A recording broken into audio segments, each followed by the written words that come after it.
Por décadas hemos oído decir que Colombia es el segundo país más biodiverso del planeta, después de Brasil, el tercero con mayor cantidad de agua y uno de los 11 países que todavía conservan grandes extensiones de bosque original. Sin embargo, Colombia también es el segundo país del mundo con mayor número de conflictos ambientales, después de India, y uno de los más vulnerables al cambio climático. La mayoría de esos conflictos son culpa de la minería.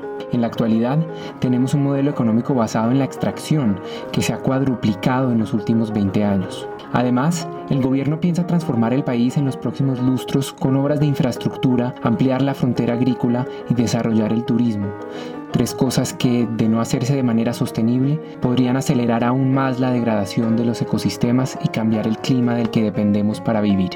Como en Colombia tenemos autoridades ambientales débiles, según informes de la Organización para la Cooperación y el Desarrollo Económico, OCDE, yo me pregunto, ¿los periodistas estamos preparados para el futuro? ¿Y los medios de comunicación que determinan las cosas que pensamos y qué pensamos sobre ellas, van a ir delante de esta peligrosa realidad o seguirán esperando que llegue la mala noticia para que sea taquillera?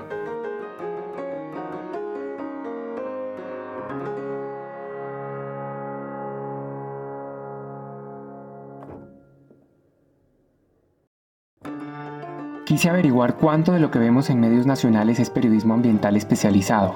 Encontré 6 medios en Bogotá: Semana Sostenible, que existe desde el 2014, la revista 14/6, el portal Natural Press, Blue Verde, Planeta Caracol, Su Madre Naturaleza en Canal Capital y secciones ambientales esporádicas en los diarios capitalinos. De repente, el 1 de marzo de 2016, Blue Verde, que era el único programa ambiental diario de la radio colombiana, cerró. Y el único programa de televisión pública sobre medio ambiente, Su Madre Naturaleza, también cerró. Descubrí que en los últimos años también han venido desapareciendo iniciativas como la revista Planeta y Letras, la revista Ecológica, incluso la Asociación Nacional de Periodistas Ambientales y la agencia Prensa Verde. Y este patrón no es solo en Colombia.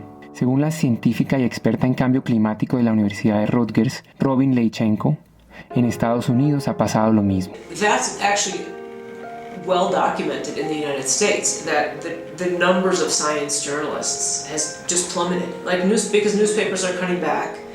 En 2008, CNN cerró su unidad de ciencia y medio ambiente, seguido por The New York Times, que en el 2013 canceló Green Blog y desmanteló un equipo de 9 personas dedicadas a cubrir medio ambiente. Y lo mismo hizo National Public Radio con un grupo de 4 personas.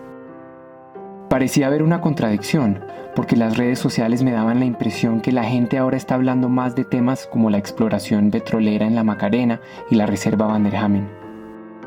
Me puse entonces a averiguar cuánto se habla de problemas ambientales en El Tiempo y en Semana, 2 de los medios nacionales más leídos. En los archivos de Semana descubrí que la palabra guerrilla aparece en 6.138 artículos de todos los impresos desde 1982. La palabra FARC sale en 6.386 y narcotráfico está en 5.475 artículos.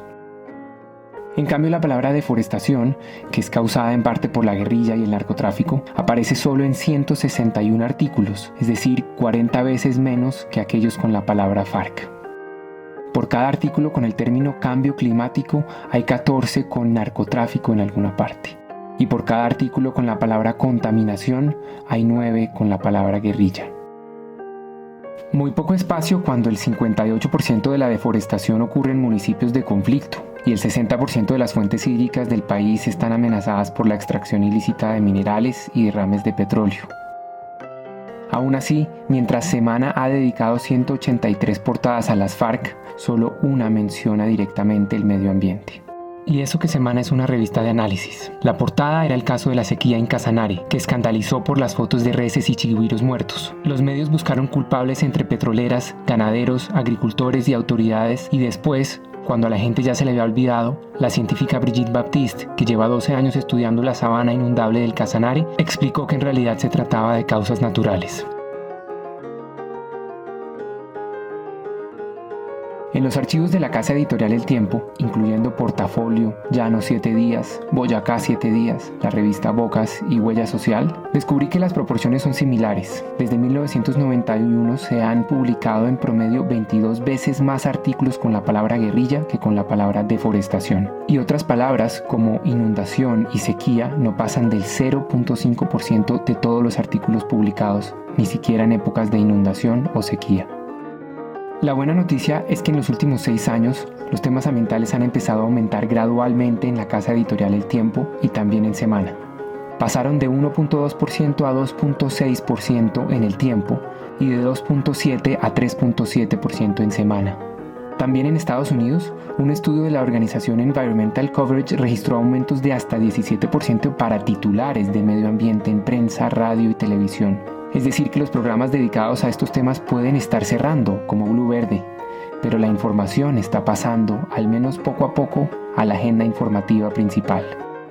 Una historia exitosa en el periódico en un día, digamos, una historia que le va bien en un día en el periódico puede ser algo que tenga 50.000 páginas vistas, entre 50.000 o 100.000, y hay historias ambientales que lo logran. Entonces yo creo que la gente no es que tenga dividida la cabeza por temas, o sea, al final la gente lo que le interesa son temas que le hablan de su sociedad, de sus problemas.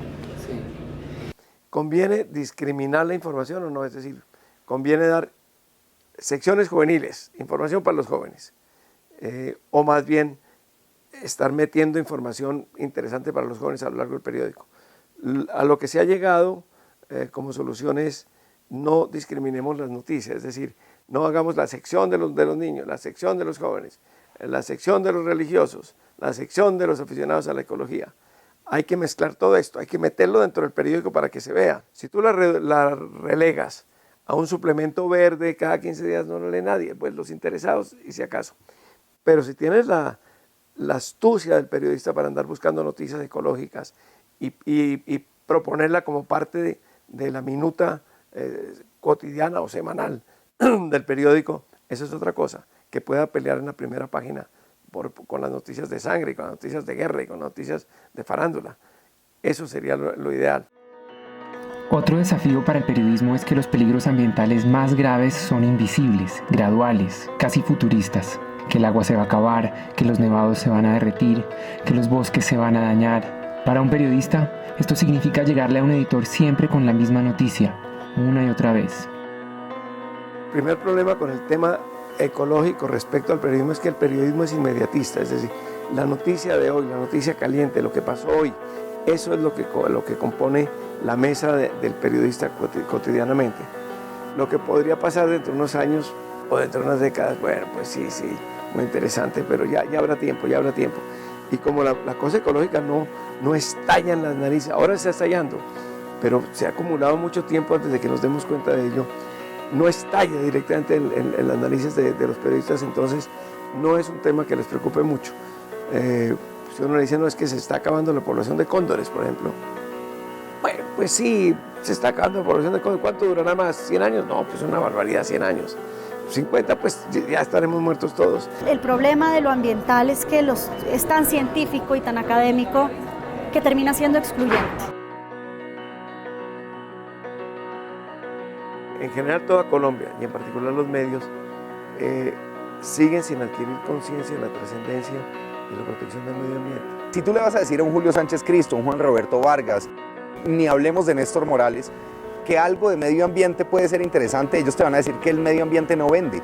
Eso le falta a los directores de muchos medios colombianos, entender la importancia de eso, porque viven en una comarca, viven mirándose el ombligo, entonces aquí puede estar incendiando el mundo y les va a interesar más el último filtración de la fiscalía. No, sin duda estamos lejos de muchos países en términos de periodismo especializado en el medio ambiente, estamos lejos teniendo la riqueza y la biodiversidad que tiene nuestro territorio. Yo creo que dentro de los medios de comunicación hay una conciencia del valor del medio ambiente. Lo que les ha faltado a muchos es crear unidades especializadas y ser más constantes. No hay conciencia ni en el país, ni en la clase dirigente, ni en el periodismo, entre otras cosas porque el periodismo lo hace la clase dirigente. Crecimos en una deforestación el 16% a 2014 con respecto al 2013. Eso es aterrador. Eso es aterrador y le dedicamos un pedacito de noticiero, o una columnita y una barandita de pronto en algún medio escrito.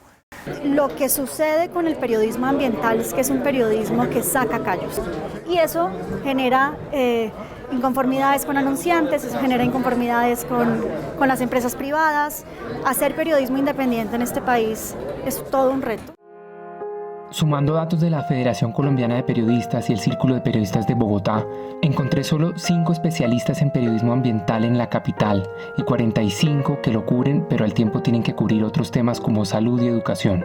Y para colmo de males, los periodistas regionales que cubren minería, medio ambiente y corrupción, que sí están en el terreno, son los más amenazados y violentados en el país. ¿Usted cree que los colombianos se están dando cuenta de la gravedad de los problemas ambientales, muchos de los cuales se hablaron hoy? Yo no creo, porque cuando vemos los resultados de lo que está ocurriendo, nosotros generamos la misma cantidad de agua que Estados Unidos, quitando Alaska. Y cuando miramos qué está pasando con el agua, la vemos o pasar o inundarnos. Y fuera de eso no protegemos las cuencas. Entonces eso responde a su pregunta, ¿será que los colombianos son conscientes? Yo creo que no, de ninguna manera. Según la encuesta nacional ambiental 2015, que representa a más de 13 millones de personas en 12 capitales del país, el 71% de los colombianos no sabe quién es la autoridad ambiental de su ciudad. Solo la mitad conoce las corporaciones autónomas de su región y apenas el 33% sabe que existe un Ministerio de Medio Ambiente. Lo peor es que el 60% de los colombianos no hizo nada cuando presenció alguna acción perjudicial contra el medio ambiente. La mayoría argumentó que no sabe cómo actuar, otros dijeron no tener tiempo y algunos indiferentes señalaron no estar interesados. Yo no culpo a la gente de no estar muy bien informada de temas ambientales o de no entenderlos muy bien o de no tomar decisiones. Culpo un poco más a los que tienen el poder y tienen la capacidad de decidir y tienen la capacidad de entender y tienen la información. Si ellos no toman decisiones, es difícil el cambio. Vivimos en una burbuja en donde no entendemos hasta dónde llegan esos conflictos socioambientales. Entonces creo que sí hay una desconexión. Sin embargo, siento que en los temas ambientales hay actitudes muy incendiarias, hay mucho activismo de escritorio. Entonces la gente piensa pues, que el agua abrió la llave, que la comida está en Carulla, y cuando le van a decir, vean lo que está pasando con esto, entonces se hacen los sordos. Nos indigna a los jóvenes que haya un incendio, que haya construcciones ilegales en los cerros, que haya, pero el momento de apagar las luces, de reciclar y de cambiar nuestros hábitos, somos totalmente incoherentes, inconsecuentes. No es noticia que hay que separarlos, que conviene separar las botellas de los desperdicios biológicos. No es noticia. Pero un buen periodismo tiene que hacer énfasis en esto. Eso solo ahora empieza a entenderse.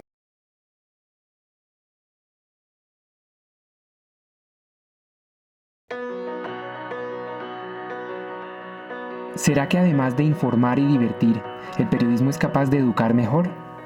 Parte de lo que aprendemos viene de nuestro consumo mediático, y ese consumo también depende de lo que nos sirven y cómo lo sirven. Los medios dirán que es al revés. Ellos publican lo que nosotros queremos ver para ser rentables. Está bien hablar de peleas entre personajes públicos y sus intimidades, de chismes y de farándula, pero ese círculo vicioso está haciendo que el periodismo desaproveche su influencia y su poder de educar a ser mejores consumidores, a exigir a las autoridades, a entender y tomar posiciones frente a cuestiones ambientales que siempre son complejas y que siempre nos afectarán.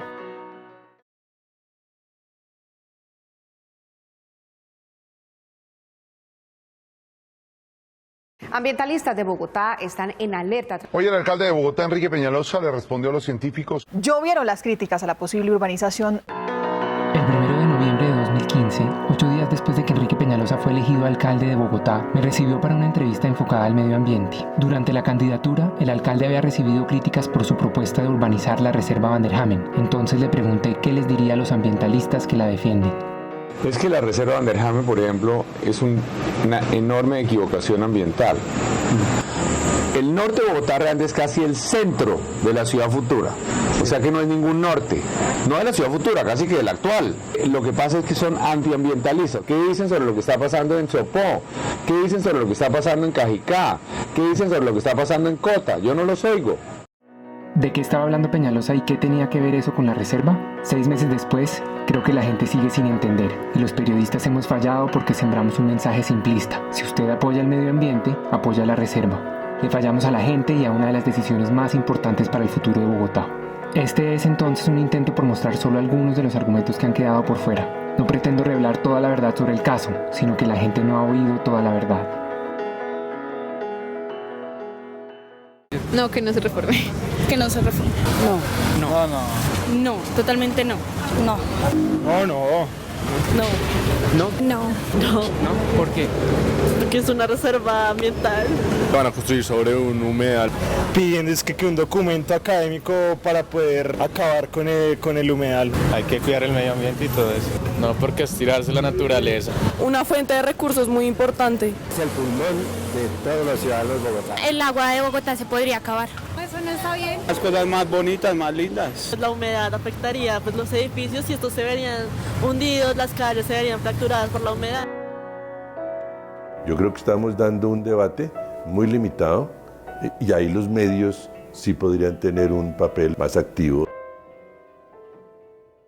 En el año 2000, el Ministerio de Ambiente le ordenó a la Corporación Autónoma Regional de Cundinamarca, CAR, declarar una reserva forestal protectora al norte de Bogotá. La orden venía de una recomendación hecha por un panel de expertos entre los que estaba un científico holandés llamado Thomas van der Hamen. Soñando con un gran bosque que sirviera como barrera natural entre el área urbana de Bogotá y los municipios vecinos, el panel propuso una franja de 1.400 hectáreas dibujada sobre el borde norte de la ciudad. El Ministerio de Ambiente le presentó ese polígono a la CAR para que estudiara cuáles eran las áreas de valor ambiental antes de definir el territorio que pretendía proteger. Los estudios contratados identificaron que las aguas superficiales, la recarga y descarga de aguas subterráneas y los principales acuíferos de la zona norte están sobre el corredor Torca-Guaymaral y el corredor de la Conejera. Uno de esos estudios es el de Gustavo Perry, coloreado a mano por el profesor van der Hamen para mostrar dónde estaban los corredores biológicos que conectan las áreas protegidas con el río Bogotá. Para rediseñar el área genérica que había sugerido el panel, van der Hamen lo aprobó antes y durante un consejo directivo de la CAR. 9 años después, y a pesar de esos estudios, la CAR, sin embargo, declaró como reserva la franja inicial. El problema con ese trazado es que se dibujó sobre el borde de la ciudad para frenarla y no sobre las estructuras naturales como cerros, humedales, quebradas, vallados y río. El resultado es una forma diagonal y artificial que no garantiza la conectividad del agua ni de las especies. Tristemente, los que más salieron perdiendo son los animales. Y lo vemos en esta vitrina donde la mayoría de mamíferos nos lo están recordando. La reserva forestal no conecta para los mamíferos. La propuesta de la fundación fue, pues el humedal es el que conecta. Hay un conector natural que se llama humedal. Miremos qué hacemos con Autopista Norte, pero conectemos nuevamente su humedal. Para Raúl Moreno, quizás la persona que mejor conoce el humedal Torca-Guaymaral, la reserva tampoco contempla las quebradas ni los vallados, o sea, los canales hechos por el hombre. Y lo más grave es que todo eso se está secando. Porque en los vallados están los procesos ecológicos que están dando vida a la vida silvestre. En la última administración, Aguas Bogotá y el Jardín Botánico tuvieron 10.000 millones de pesos y lo que hicieron fue ver cómo el humedal se secaba. No lo intervinieron, no le inyectaron agua. No hicieron nada, no pactaron con propietarios y como no declararon los vallados dejaron de entrar agua por acá y todo eso se secó, todo eso está seco, esto estaba lleno de agua. Entonces no declarar a los vallados tienen otro problema y es que el vecino si quiere taparlo, lo tapa, lo desvía y se acabó el cuento. ¿Qué pasaría con esa agua si se urbaniza? Pues, no va a haber más porque cómo baja, por dónde. Gerardo Ardila, experto en ecología humana y secretario de planeación del alcalde Petro, afirma que la reserva es vital para la conectividad hídrica. Mire la profundidad en la que está. Pero además el daño que nos hacen a todos porque nos dejan sin agua. Es que esto no es un tema de un negocio. Esta no es una pelea entre buenos y malos, ni entre ricos y pobres. Esto es una pelea por otra cosa. Esto es una pelea por la vida. Es una pelea por el agua, por los suelos. Sin embargo, gracias al decreto 528 de 2014, expedido por el alcalde Petro, toda expansión urbana tiene que tener una tecnología de construcción impermeable llamada Sistemas Urbanos de Drenaje Sostenible, SUDS, que permiten que el agua lluvia llegue a los acuíferos. Es más, una urbanización con SUDS infiltra más agua a los acuíferos que una finca ganadera como las que permite la reserva van der Hamen.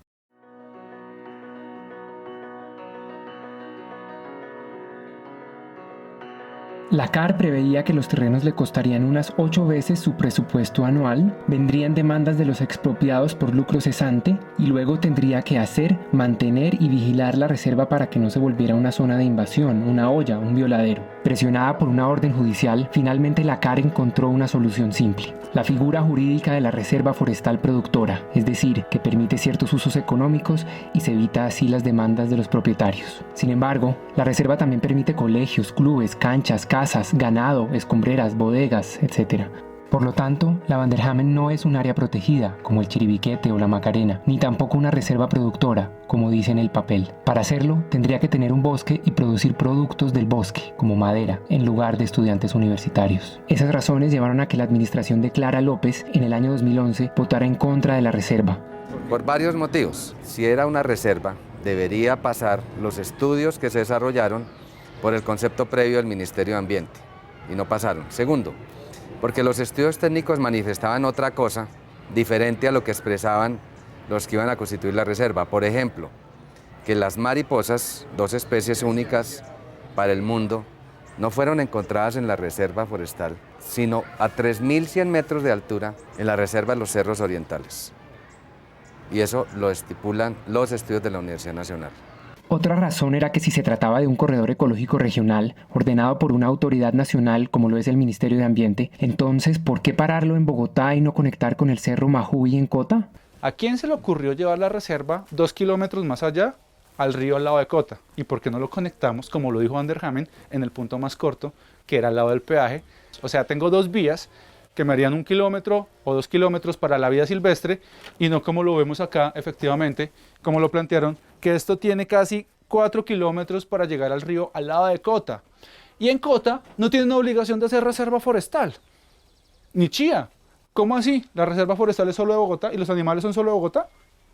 No, algo pasó. Esto está mal diseñado. La propiedad es una función social. Usted no puede hacer con su predio lo que a usted se le ocurra. Gerardo Ardila, que también fue secretario técnico del panel que concibió la reserva en el año 2000, ha liderado ese proyecto durante más de 15 años. El último logro de la causa fue en julio de 2015, cuando los terrenos fueron declarados de utilidad pública para así poderlos comprar y hacer la reserva forestal. El problema para muchos de los propietarios de esos terrenos es que los obliga a vender al 5% del valor respecto al avalúo comercial. Sobre la intención del alcalde Peñalosa de cambiar esa norma, Ardila dice que aquí lo que es grave y lo que es complicado es el cambio del uso del suelo, que sube de inmediato el precio. Entonces los dueños del suelo, los que tienen suelo de construcción, se hacen ricos. Eso no es moral. Eso es inmoral. Hay un colegio que tiene 47 hectáreas. Y uno dice, ¿para qué? No, pues que para crecer. ¿Por qué? Mi modelo de colegio urbano, el gimnasio moderno, tiene 3 hectáreas, ¿no? ¿Y qué le falta? ¿Qué le falta? Sin embargo, el abogado del mismo panel de expertos, Luis Ricardo Paredes, lo contradice argumentando que la Constitución colombiana protege el derecho de propiedad. Todos los terrenos, salvo los baldíos, tienen dueño. Y los terrenos de la reserva Van der Hamen tienen dueño. No son fantasmas, son personas de carne y hueso y tienen un activo patrimonial. Ellos tienen el legítimo derecho a la valorización de sus terrenos, tal como lo tienen cualquier grupo de personas en el país. Y ellos son colombianos y merecedores de la protección constitucional, los propietarios de los terrenos de la reserva Van der Hamen o de cualquier otra reserva. Aparte de la discusión ideológica, el abogado afirma que la reserva es producto de una actuación administrativa ilegal, cosa que intentó advertir desde el principio. Señaló que al ministerio y al panel no les correspondía determinar las áreas ecológicas protegidas porque ya estaban definidas en la conciliación del distrito y la CAR. Sin embargo, algunos miembros del panel le quitaron el uso de la palabra y dejaron de citarlo a las reuniones, el mismo grupo que quería el 100% del borde norte de la ciudad para la reserva. Al final, Paredes no cobró sus honorarios por temor a incurrir en un delito. Un grupo de personas quedó descontento con esta conciliación, concertación entre el distrito y la CAR y quisieron, en vez de reabrirla, accionar por el nivel nacional desde arriba jerárquicamente, imponiendo una decisión que se sobrepusiera a las entidades regionales como la CAR y la local como el Distrito Especial de Bogotá. El ministerio usurpó las competencias de la CAR y del distrito. Lo que hizo el panel finalmente no corresponde a lo que está en una resolución que es ley.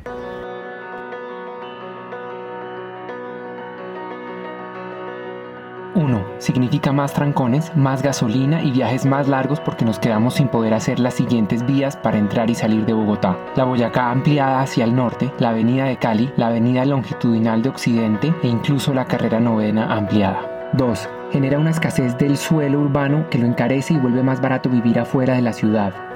La gente es expulsada, pero es expulsada de desarrollos ilegales. Entonces todo el que es pobre, pero no tan pobre que no pueda adquirir una vivienda legal, va a saltar a la región para comprar una vivienda barata, legal. El que es demasiado pobre incluso para eso, ¿sí?, va a saltar sobre la barrera misma, sobre el propio corredor verde. Y por eso esos corredores verdes se fragmentan, se invaden, se tuburizan.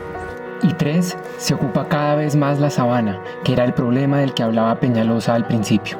El crecimiento urbano se salta las barreras y se dispersa sobre el territorio, lo cual multiplica los impactos sobre los ecosistemas, multiplica los impactos sobre los modos de vida y la economía rural, multiplica los impactos sobre el paisaje, multiplica los costos de la infraestructura que hay que generar para extender los servicios hasta esas posiciones dispersas, multiplica el consumo de tiempo y de energía del sistema y de las personas para poder movilizarse entre los sitios de residencia, los sitios de intercambio, los sitios de producción.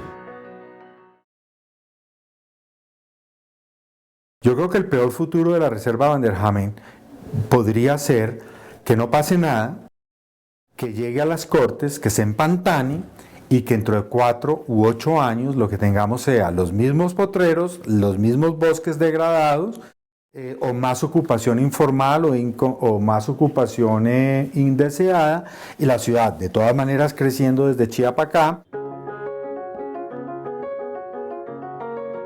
Lástima que concentrar una pelea en un polígono haya llevado a que esta discusión no escale a la sociedad como debe. Me parece un error de comunicación que al concentrar toda la pelea, entre comillas, en un predio, esta gran discusión de la sabana es la que alguien debía poner, y eso debía escalar porque la sabana de Bogotá tiene una declaratoria de valor ecológico nacional que no ha sido objeto de ninguna atención. Me parece que el ambientalismo moderno debería ser un ambientalismo que logre generar valor social y valor ambiental aprovechando una situación de conflicto. Yo diría que deberíamos financiar una extraordinaria infraestructura ecológica para la ciudad con acceso social, ¿no? Porque la estructura ecológica no es un polígono.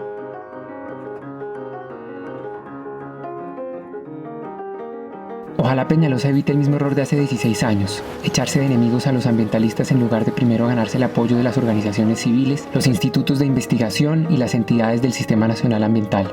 Por ahora, y gracias al periodismo inmediatista y simplista que solo sabe contar historias de buenos y malos, la ciudadanía se quedó con el falso dilema del todo o nada. Los opositores de la Reserva Van der Hamen le encontraron valores de conservación ex post, o sea, después del hecho, y los periodistas se quedaron ahí. Si son tantas las consecuencias de dejar esa figura jurídica y tantas las razones para reformarla, ¿por qué no se ha dado ese debate?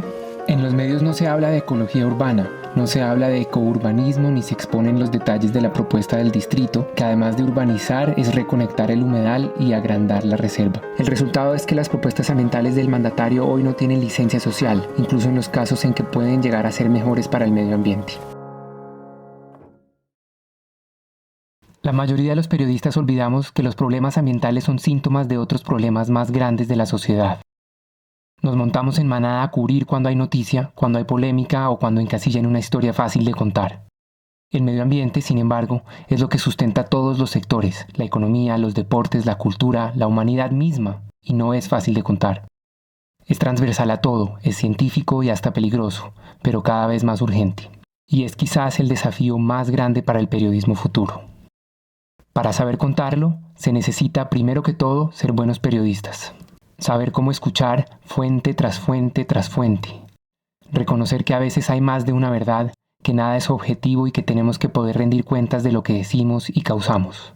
También exige que nos volvamos especialistas. Eso significa que el periodista especializado en medio ambiente no es ambientalista y no es activista ni militante de nada, ni siquiera del medio ambiente. En Inglaterra, la sección ambiental del periódico The Guardian fue la que más utilidades le generó a la compañía el año pasado, incluso después de eliminar la pauta del sector de combustibles fósiles. Su editor general, Alan Rusbridger, se retiró después de 20 años con un último proyecto llamado La historia más grande del mundo. Una campaña para que la gente reaccione al cambio climático y se acaben las inversiones a las empresas de combustibles fósiles. Mientras tanto, en el país de las riquezas naturales seguimos contando historias fáciles que indignan pero no educan, que generan tráfico, ratings y ganancias pero no resuelven nada. Es más, que hacen daño. Entra en Google y diga terrícolas secuestrados por alienígenas en el año pasado. Para mí realmente ese es un tema muy preocupante. La falta de rigor, la falta de juicio, la falta de investigación, de hablar con todo el mundo, de analizar bien las cosas, lo que hace es que por un lado las cosas positivas no se vean y por otro lado las cosas malas se queden simplemente en la superficie y en el amarillismo de a quién nos descabeza uno. Si seguimos debatiendo los puntos que no son y reportando sin saber lo que hacemos, en 30 años estaremos contando que perdimos los nevados y la Amazonía y que nos falta el agua y la comida. Pero si tratamos de ir delante de la realidad, de ayudar a esclarecer esos conflictos socioambientales que apenas estamos empezando a conocer, tal vez sea posible hacer algo a tiempo.